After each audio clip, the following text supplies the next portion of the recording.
中国人民解放军宣誓，所有台湾同胞都能得到完全的身家保护。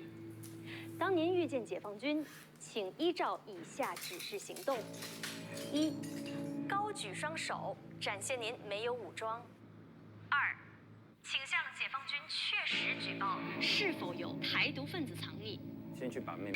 我们都是一家人。 The footage you're watching isn't a parody or a sensational drama from mainland China, it's a Taiwanese series titled Zero-Day Attack.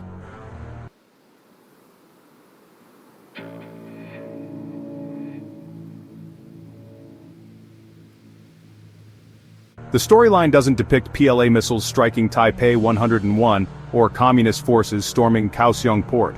Instead, it presents a far more unsettling scenario. The PLA orchestrates Taiwan's internal collapse without firing a single shot. The plot begins with a Chinese Y-8 anti-submarine patrol plane vanishing in Taiwanese waters. The Chinese Communist Party claims it was an accident but uses the pretext of a search and rescue operation to impose a comprehensive blockade on Taiwan. Soon, Taiwan's social media platforms are flooded with unverified rumors. Some allege infighting among government leaders, others claim the president has fled. Even official press conference footage appears manipulated by AI. Then, Taiwan's internet fails, the financial system collapses, banks face massive withdrawals as people scramble for cash, and the stock market plummets. Foreign nations begin evacuating their citizens, as if the world is on the brink of collapse. Simultaneously, Taiwan's critical infrastructure suffers widespread cyber attacks and sabotage by covert operatives. Supermarkets are ransacked by panicked crowds, resembling scenes from a doomsday film. Meanwhile, long-infiltrated Taiwanese criminal organizations spring into action, with prisoners released to sow violence and chaos across society. Under the Chinese Communist Party's covert manipulation and coercion, some of Taiwan's societal systems begin to fail from within. Some shut down entirely, others issue erroneous commands, and a long-dormant fifth column emerges. Ultimately, Taiwan's society crumbles under internal sabotage, descending into chaos before a single missile is launched. This might seem like an exaggerated disaster narrative, but dismissing it as mere fiction underestimates the ambition and scale of the Chinese Communist Party's cognitive warfare. In Fujian, China, a real unit exists, not tasked with launching missiles or seizing beaches, but with perfecting the art of societal destabilization, making a society implode without warfare. This isn't speculation, it's a documented, ongoing operation specializing in propaganda, psychological, and legal warfare targeting Taiwan. This unit, the People's Liberation Army Strategic Support Force Political Work Department Base 311, Unit Number 61716, is based in Fuzhou, directly facing Taiwan. Its primary mission is straightforward: to dismantle Taiwan from within before any war begins. Their methods, though seemingly sophisticated, are not overly complex. If you're Taiwanese, you've likely encountered them. Scroll through YouTube, Descartes, PTT, or Facebook, and you'll see comments like, "Taiwan's just a pawn, the US will abandon us," or "green or blue, they're all corrupt, only fools think Taiwan can hold out." 香香甜甜好滋味。现在这个时机点还可以吃到这么多美味的东西，我觉得是非常幸福的一件事情。是不是？台湾人不应该上战场自己人打自己人啊 ？OK， 然后我就问，我们是打得赢吗？就是知道打不赢，我们才这么害怕啊！要你上战场的人，他们根本就不知道什么叫做人间疾苦。他们但我们搞成状况。支持和平协定的，帮我刷一排起来。 These remarks appear to be casual complaints from online detractors lacking any clear agenda. But look closely and they share a common thread. Taiwan is hopeless, so don't trust anyone or bother trying.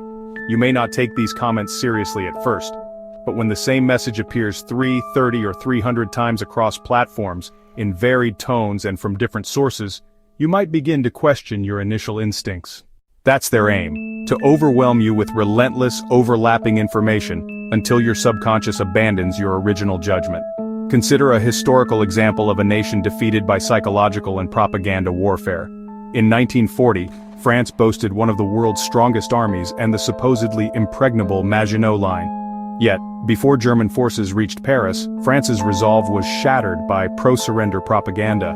How did Germany achieve this? First, They propagated the myth of an unstoppable blitzkrieg, instilling fear that Germany was invincible. Before the war, Germans frequently engaged with neutral French media and pro-German right-wing groups, promoting ideas like, peace with Germany is practical, communism is the true enemy, and don't fight for Britain. These messages spread through newspapers, churches, and pro-Nazi sympathizers, fostering a consensus among French elites that compromise was preferable to fighting. Concurrently, Germany fueled rumors that Britain would abandon France.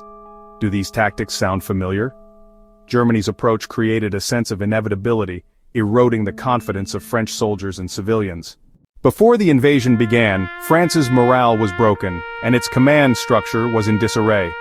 5 days after the war started, British Prime Minister Winston Churchill received a desperate call from French Prime Minister Paul Reynaud, who said, "Mr. Churchill, we are defeated."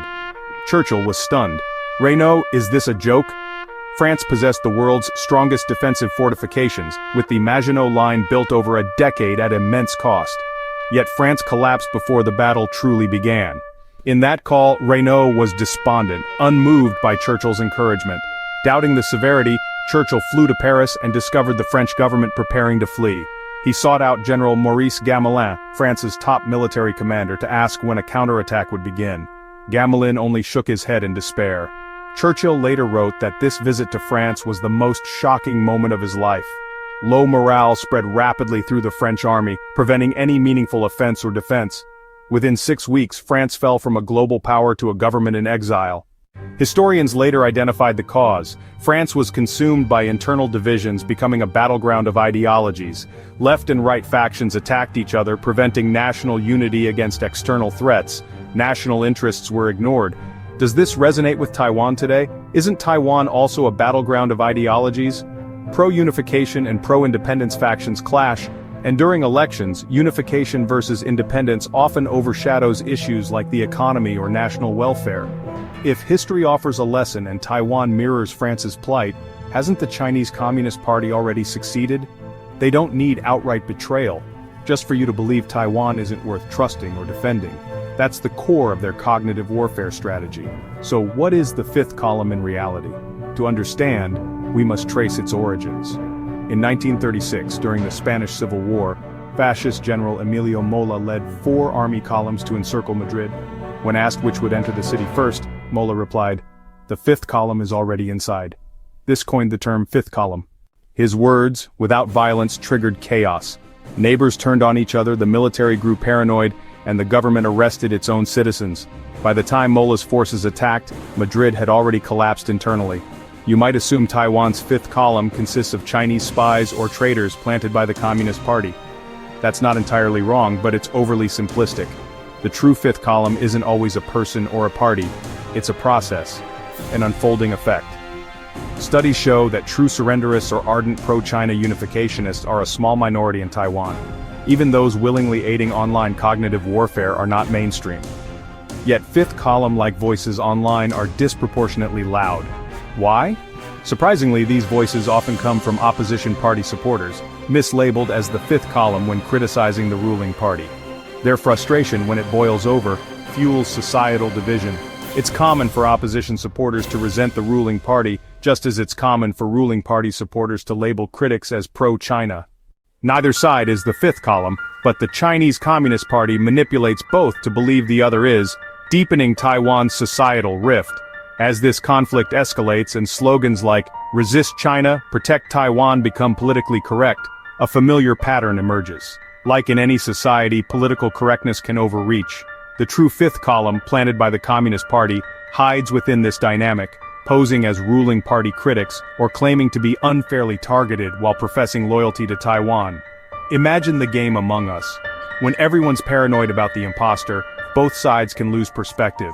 Defenders of political correctness may eliminate 1,000 innocents to catch one traitor. Meanwhile, those wrongly accused, in their anger, oppose everything the ruling party does, even when it's right. To them, this overzealous political correctness resembles a Taiwanese cultural revolution. This irreconcilable conflict only deepens, further fracturing society. This entire scenario is the fifth column's effect, exactly what the Chinese Communist Party desires. They provoke division, letting you tear each other apart to achieve their aim of splitting Taiwan. As divisions grow, the ruling and opposition parties struggle to agree on anything, stalling legislation and rendering Taiwan ineffective. So what truly defines the fifth column? It's when you unwittingly advance the enemy's goals, when you share a message like Taiwan is doomed, casually praise how great China is, or mock others' resistance with remarks like, "You're all brainwashed, you may not intend harm. Perhaps you're just venting." But to the Communist Party, you've become the person they seek to cultivate. Meanwhile, the true fifth column laughs in the shadows. This topic may feel complex, and some might ask, if Taiwan faces such an assault, is there no solution? A solution exists. Taiwan's greatest adversary, the Chinese Communist Party, once overcame a similar challenge with their united front strategy to defeat the nationalists. Taiwan must learn their tactics to counter them. The Communist Party's approach was simple. First, identify allies. Anyone who could oppose Chiang Kai-shek. Land reform, ethnic issues, and ideology were sidelined. They united with the bourgeoisie they planned to overthrow, surrendered nationalists, and even Japanese remnants. Called a united front, it was about leveraging others to fight and grow stronger. The strategy was to cooperate first, consolidate later. Unite factions, provide resources, fight together, and address internal differences after victory. If Taiwan seeks to counter infiltration and preserve its democracy, shouldn't it set aside blue-green animosity and ideological differences to unite all who can defend Taiwan? This isn't about emulating the Communist Party, it's pragmatic crisis management. Another reason for this approach is that the Communist Party is currently doing the opposite. They don't want Taiwan united. They want you to despise the DPP, distrust the KMT, view the People's Party as a farce, and believe the US is unreliable. They want you to feel no one can save Taiwan. Their greatest fear is hearing Taiwanese say, "Blue or green, show me you can defend Taiwan." The Communist Party built its success on the united front, knowing that to win a war you avoid internal quarrels. They could wait, suppressing class, religion, beliefs, and grudges until victory.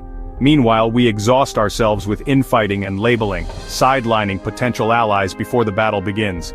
You see this in anti-communist media circles where some, driven by self-interest, stir division and weaken the anti-communist community. Some may argue, adopt communist tactics, that's compromising our principles.